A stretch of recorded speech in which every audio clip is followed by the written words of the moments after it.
Hola, ¿qué tal? Bienvenidos a mi canal. Si esta es su primera vez aquí, suscríbanse, y si están de regreso, muchas gracias.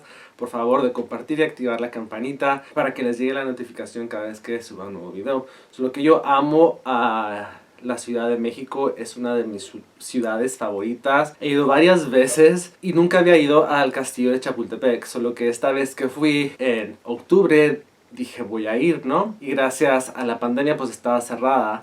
Pero tuve la fortuna de encontrarme con Lucía, que es una guía federal de la Secretaría de Turismo, y ella nos dio historias sobre el castillo de Chapultepec y acerca del obelisco dedicado a los niños héroes. Solo que vean la entrevista aquí con Lucía, espero la disfruten. Bueno, aquí estamos con Lucía, que nos va a dar un poco de historia aquí. Soy una guía federal de la Secretaría de Turismo y trabajo aquí en Chapultepec. Como saben, ahorita muchos lugares están cerrados por el COVID, pero bueno, tratamos de seguir en esta función desde este punto que ahorita están viendo aquí, un obelisco. Este obelisco está dedicado a los niños héroes, así es que me gustaría que veas que allá arriba dice Teniente Juan de la Barrera. Y luego ya están los alumnos: Agustín Melgar, Francisco Márquez, Vicente Suárez, Fernando Montes de Oca y el famoso Juan Escuti, ¿no? Ahorita vamos a ver por qué famoso.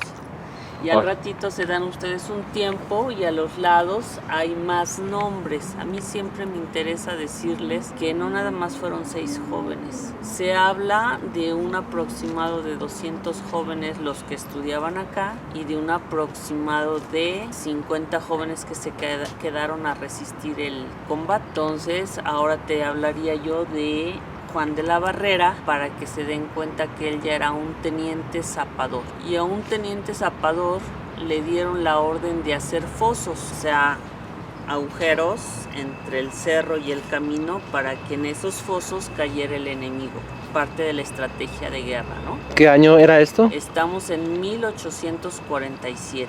Okay. Los norteamericanos invadieron nuestro país llegando en septiembre a Veracruz, pasando por diferentes lugares que se llaman Padierna, ahora se conoce como Héroes de Padierna, Churubusco, que era un convento. El convento se convirtió en una fortaleza. El general Pedro Anaya era el que comandaba a los mexicanos ahí.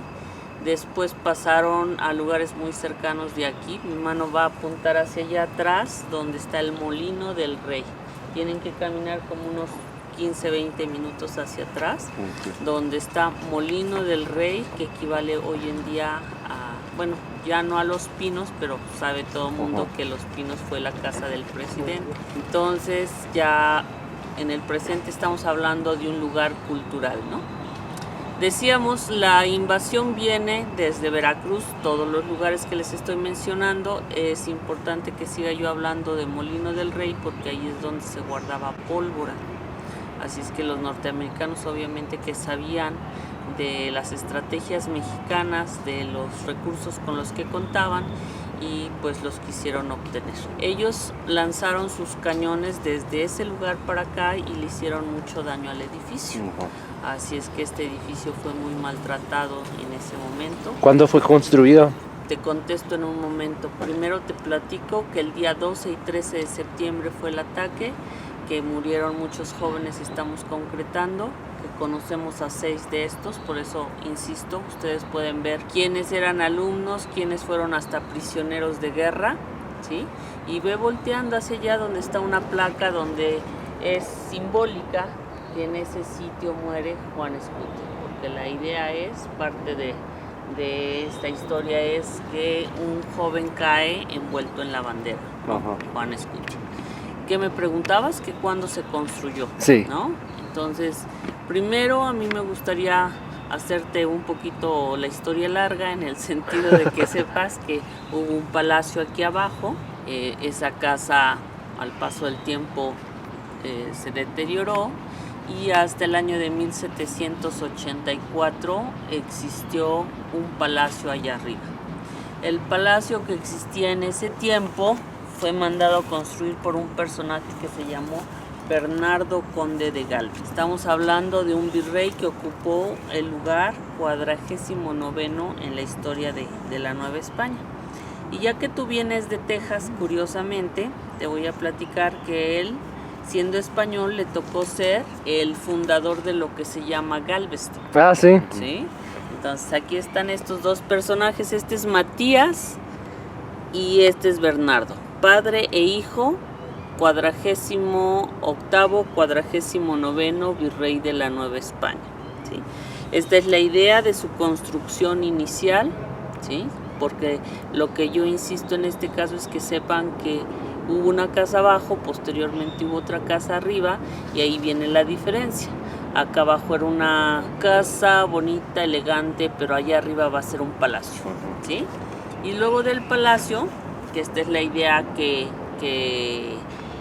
el virrey tuvo, ya no se concretó esta parte de los jardines, finalmente ya no se hicieron, pero con mucha imaginación pensemos que después vamos a tener un colegio militar de este lado, ¿sí? Y cuando venga Maximiliano el famoso archiduque de los Austrias, entonces sí podemos hablar de un castillo, ¿sí? El castillo de Chapultepec. Yo insisto, ahorita que estoy trabajando aquí, en que ustedes, si no les digo qué es esto, no lo notan. Aquí están formados jóvenes cadetes, ¿sí? Entonces esta es la perspectiva de cómo se veía cuando fue colegio militar, ¿sí? Y luego vamos a tener la invasión norteamericana que estamos mencionando.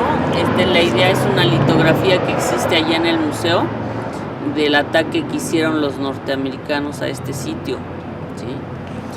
Y ya que entonces para este momento entienden ustedes que hubo un palacio, que hubo un colegio militar, pues entonces sí, finalmente viene el castillo de Maximiliano, ¿sí? Todo es allá arriba, ¿sí? Famoso Maximiliano con Carlota. Este es un pañuelo que para este momento pues está muy deteriorado. La tela todavía está en buenas condiciones, las imágenes son las que no son muy buenas. Y acá ahora sí ya tenemos el alcázar. La palabra alcázar viene del árabe, que la traduces al español es el castillo, y ya tienes ahí la idea de cómo se hizo el castillo de Chapultepec. Y acá en medio del alcázar está una torre que funcionó desde antes de Maximiliano como un observatorio y posteriormente fue más famoso, podríamos decir, porque aquí nace el Observatorio Mexicano Astronómico Meteorológico instalado por Porfirio Díaz. La traza de los jardines que ustedes pueden ver están realizadas conforme el tiempo de Maximiliano. Esto nada más les hago una acotación que entre 1998 al 2000 el lugar fue restaurado, ¿no? Entonces se mandan a hacer esos jardines que son bajitos con la idea de que se pueda ver toda la casa y el alrededor, ¿no? Y si estuviéramos ahí arriba también habría la oportunidad de ver hacia afuera es hacia Reforma, bueno, hacia a todos los puntos, pero lo importante es Reforma, porque Maximiliano mandó a hacer esa calle, ¿no? La calle del emperador. Alguien podría discutir si la emperatriz o el emperador. Entonces, hasta donde yo sé, hubo planes de que cada uno tuviera su calle, y finalmente esta se llama Paseo del Emperador, que posteriormente se va a llamar Paseo de la Reforma, que es la copia de Champs-Élysées, los Campos Elíseos de París, ¿no? Entonces esa es la idea de lo que tenemos aquí, y ustedes que vienen caminando de este lado seguramente vieron esta vista, ¿no? Sí. Esta vista como para hacer un complemento de que abajo había una casa de guardias.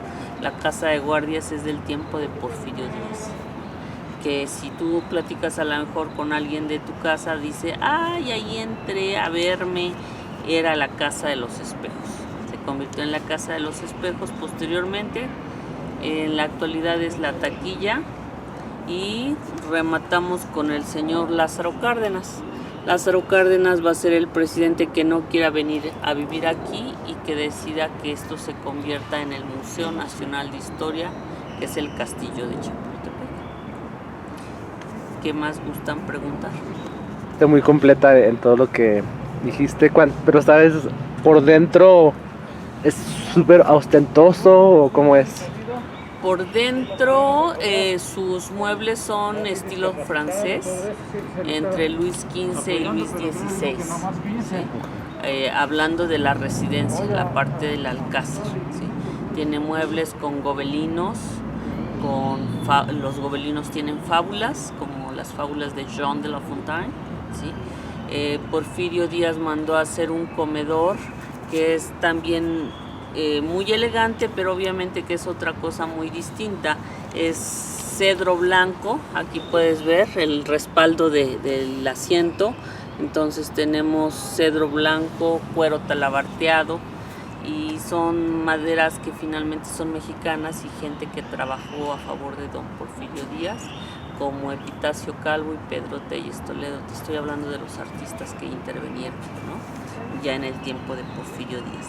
Y obviamente en el tiempo de Maximiliano pues vino gente de Europa a apoyarlo, desde la gente de la corte, un botánico, arquitectos de Europa, arquitectos de México apoyaron para que la casa luciera lo más europea que pudiera ser posible, ¿no?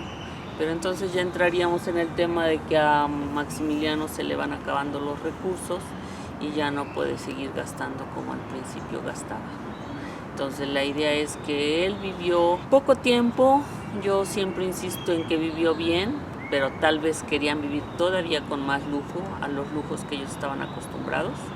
Esto no fue posible y finalmente, al no ser posible, pues Carlota se regresa a Europa para pedir apoyo, y tratando de tener este apoyo de parte de Napoleón III, y al no conseguirlo, pues ella ya no regresa a México. Entonces, se quedó allá. Sí, y yo te diría, pues vivió muchos años, porque ella vivió más de 80 años. ¿Rehizo su vida con alguien más o no? No. ¿Se sabe mucho de lo que, con quién estuvo allá, dónde se quedó? Bueno, mira, se habla mucho de que ella perdió la razón, ¿sí? Entonces, más bien estuvo, yo siempre digo que estuvo bien cuidada, en el sentido de como ese tipo de personas que tienen servicio, ¿no? Quien les peina, quien les viste, quienes les apoyan en todo lo que necesitan. Y ella vivió así hasta llegar a más de 80 años, te repito, porque ella murió en 1927. ¿Y Maximiliano?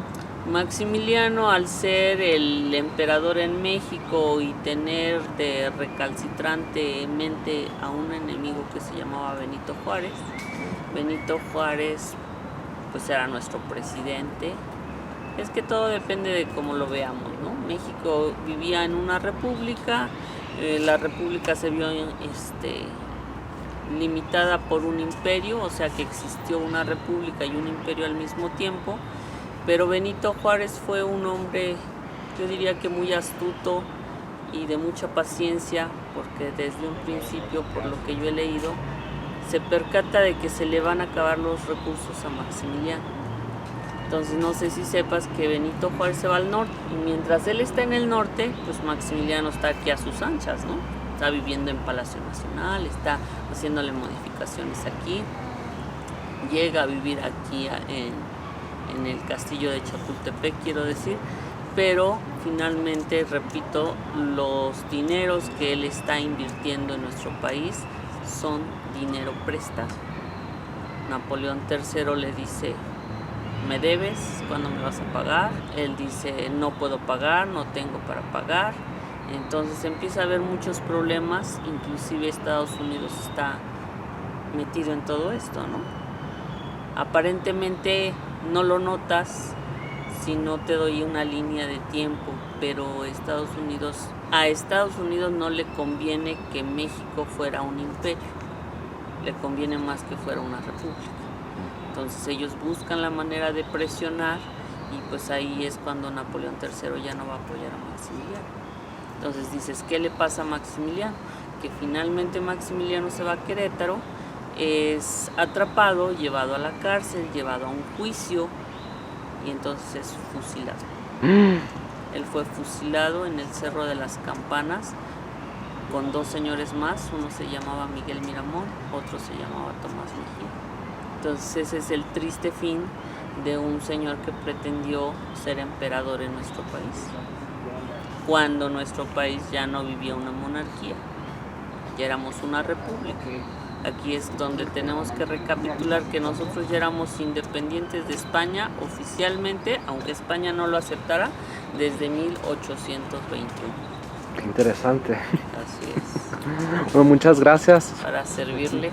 Gracias por ver este video y gracias a Lucía por toda la información que nos dio. No pude entrar, igual para la próxima puedo ir, pero Lucía, muchas gracias. Tu información súper valiosa, cosas que no sabían. Ustedes díganme si saben algo que no se dijo en esta entrevista, un dato que no se mencionó. Déjenlo en los comentarios y hasta la próxima. Adiós y bye.